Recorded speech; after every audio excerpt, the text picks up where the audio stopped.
at this. Rust on my discs. Been raining that much. And she's been sitting around waiting for a bit of a clearing in the weather. We're going to go for a ride.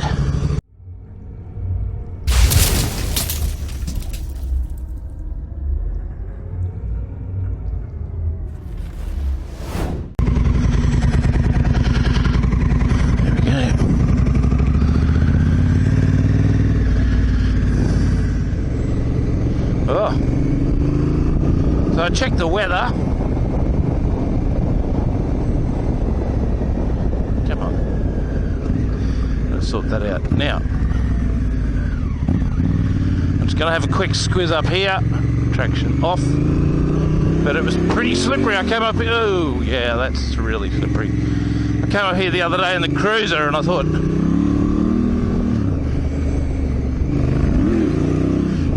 yeah, I'm not sure how much further I can go up this one. Oh, I tell you what's happened since riding. That one's just wet clay. Yeah. Oh.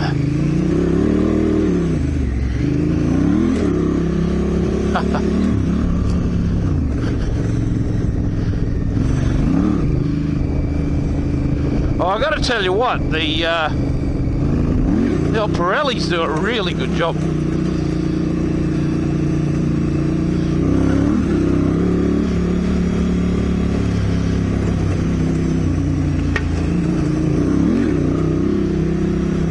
And they're a rally, they call it desert rally. And they're the same tyres I rode out in the outbank. And they just do such a good job here.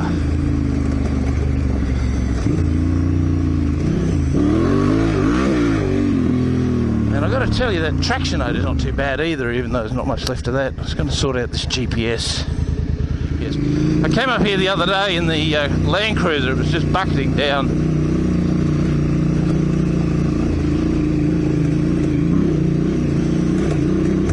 I wanted to get out of the caravan.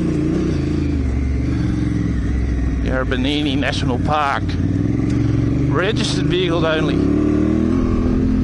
And it's just been raining so much. It's been absolutely terrific and no one is complaining about it. And I'm certainly not. It's just I came to go riding. We've had some really, really heavy storms and there's a cyclone coming. So the cyclone is predicted to hit the coast or move down towards the coast. It might not hit the coast, but the effects of it are so widespread that it's going to make being on the coast down here pretty difficult. I'm at a place called Grassy Heads at the moment, and just going to get out and go for a little ride.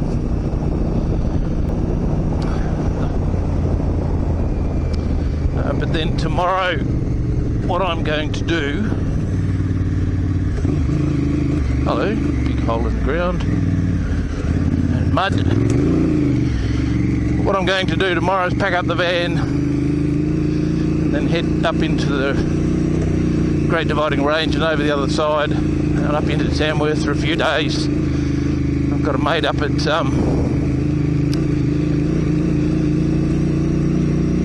Tamworth.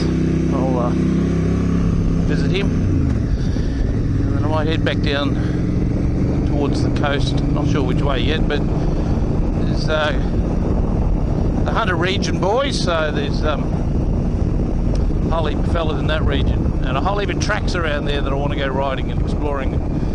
Normally when I'm down that way, I'm on my way back from a trip or on the way down to a trip, and so I'm normally quite pushed for time, but this time I'm going to spend a little bit of time and just have a bit of a look around the Barrington Tops region a bit more. Nowendock, a few tracks up in there I want to check out. It all depends on the weather, of course, but let's see how it goes. Not going too hard at the moment, just taking it nice and easy because I'm just really aware there's patches of mud and red clay. Here we go. Stay in the middle. You don't want to hit that stuff. It's like soap.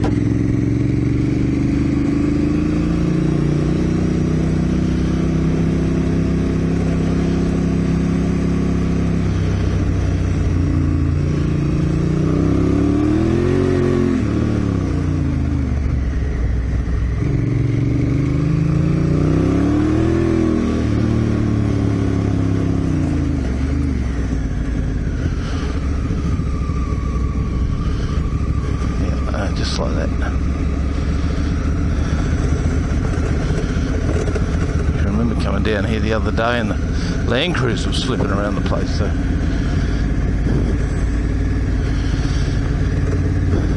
here we go.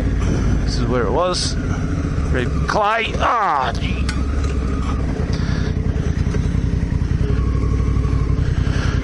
Get up on that. So one of the things that I'm kind of really conscious of these days is just the fact that I am riding alone, and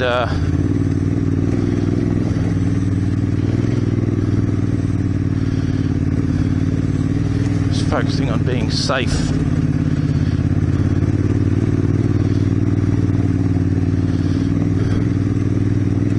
I haven't actually activated my EEP Garmin tracker, but I will do that.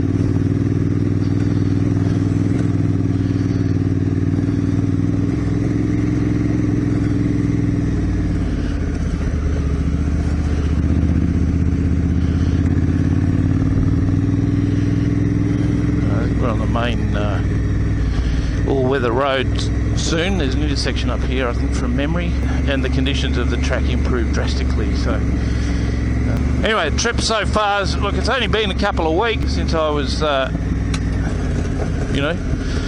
since I left, and what are we now? 10th, 11th of February or something. So it's been just pretty much raining the whole time, and creating flooding for different areas. And it's the way it works here in Australia.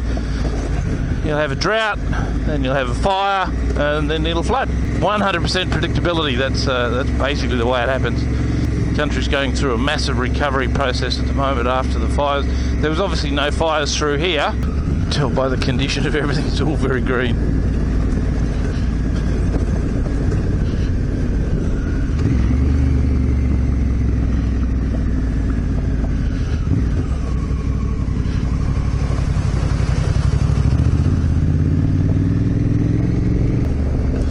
So we're going to go to a place called the Yarriabini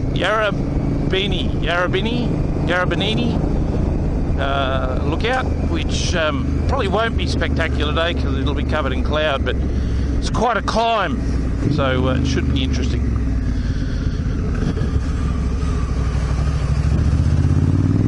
Been watching quite a few YouTube videos while I've been sitting in my caravan, and actually doing a little bit of maintenance on the bike.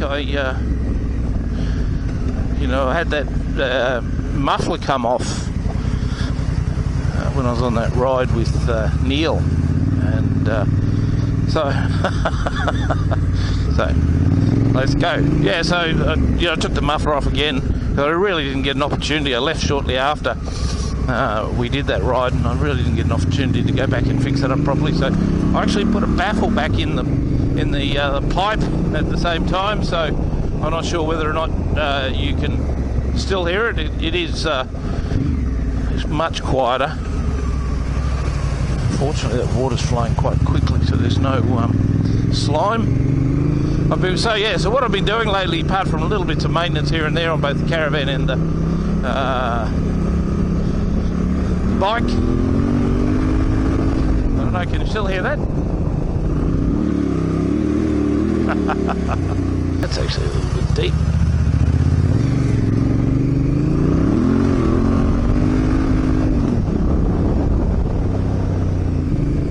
Anyway, look, I'm going to go back to my ride. Very pretty country. Creek crossing.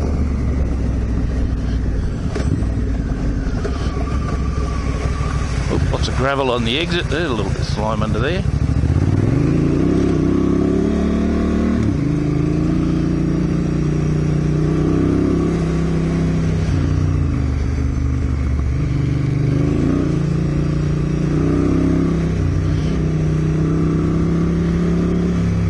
So I might throw down to this bottom camera and drop a bit of music there.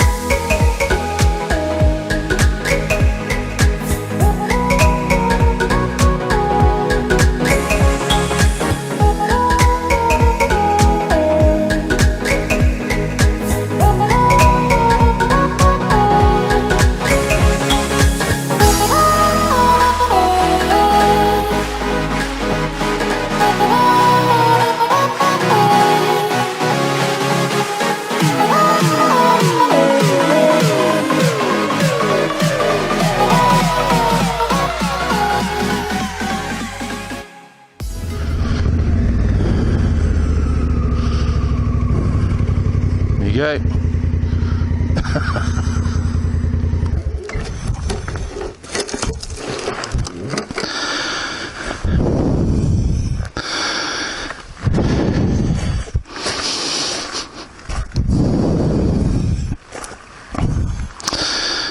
Oh, I did fear that was going to be the problem, but due to the magic of television, I actually bought the drone up here the other day in the Land Cruiser, so I'll put some of that vision in here, so you can have a look at what the view is like from up here. It's pretty spectacular.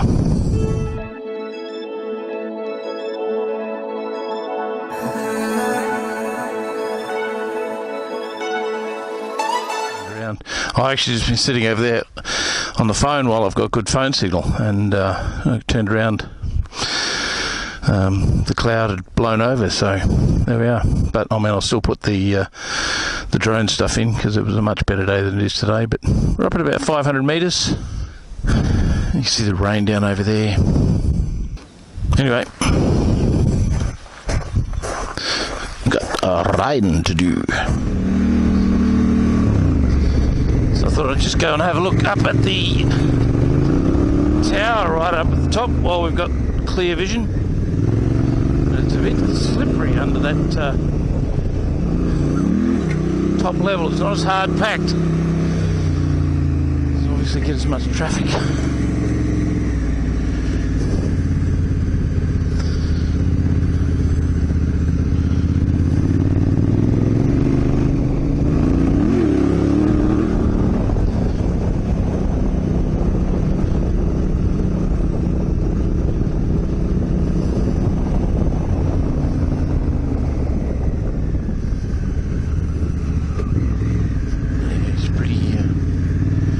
Up, and just 420 meters.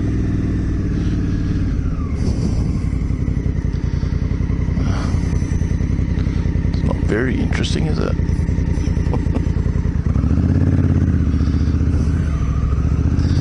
UHF repeater stations and TV stations and mobile phone cell towers.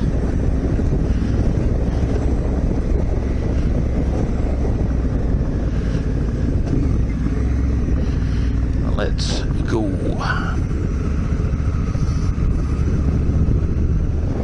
Just seeing those couple of cars makes you realise that you're not alone.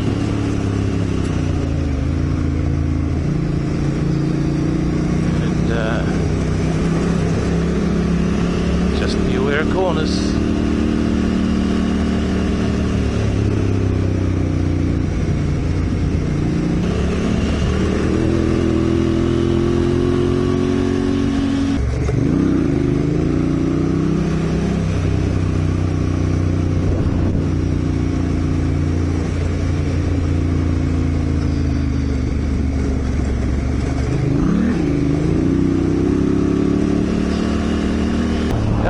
Watching a bit lately is actually the guys that have bought the T7s and are riding them, and They load pretty good bit of gear. I went and had a look at one at a bike shop recently, and that's the Yamaha Tenere 700.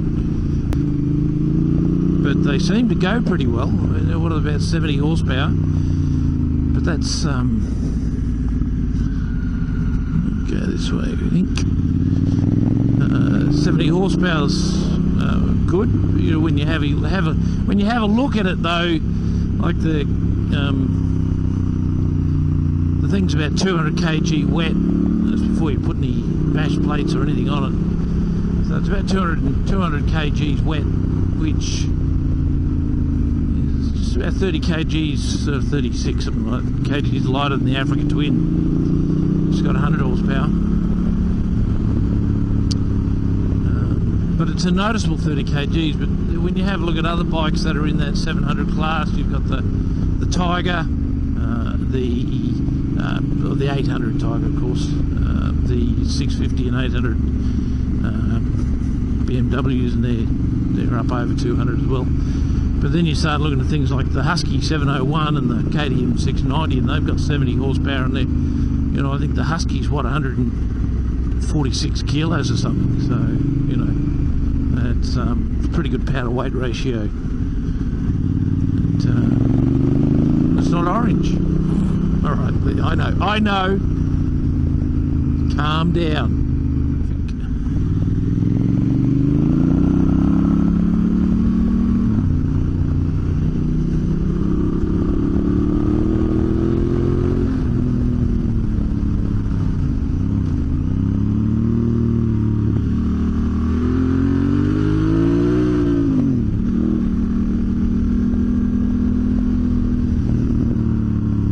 Interesting selection of motorbikes we have available to us. I don't think anyone out there at the moment is complaining about the range.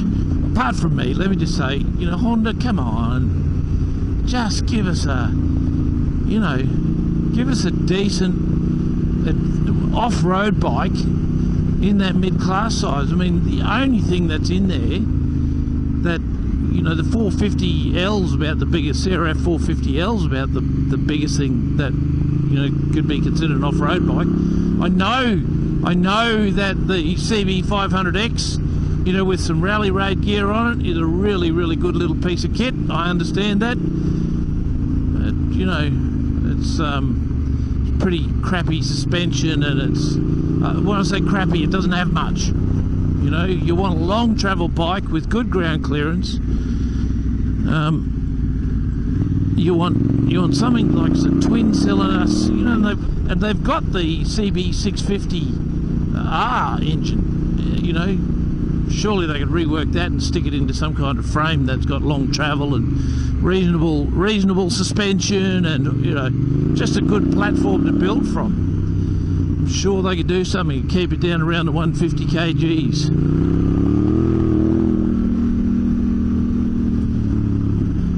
There's just nothing. Kawasaki got nothing. Yamaha obviously with the T7. They're not all doing it, and that's okay. But gee, it'd be nice if the Red Giant did something. Anyway, that's just me having a whinge. Ooh, Pacific Highway that way. We don't need to be here. We can be doing a U-turn. Snuck up on us. So that's what those, oh, you can't see them, but we're up on that hill up there. Right, Coffs Harbour, Kempsey. I don't know where I am. I think I've got to go this way, I think.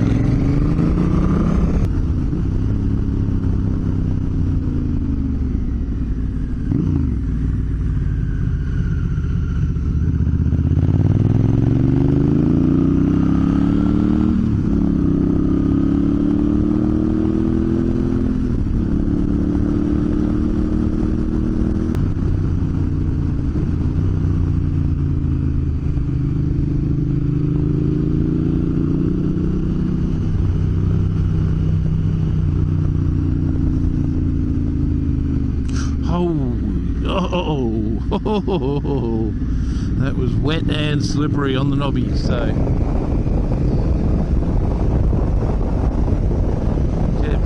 though, I tell you, those motors. You know, it was probably the mud on the edge of the tyre, really, that just slipped out a little bit. And, you know, that's exactly the reason I reckon everybody with a road bike should have a dirt bike, so they can actually know what it feels like to have the back wheel go from underneath them. Anyway, alright, thanks for coming along. Don't forget to hit subscribe, the notification button, and you'll get a new notification every time I post up a video. Grassy Head Reserves, that's where I'm staying.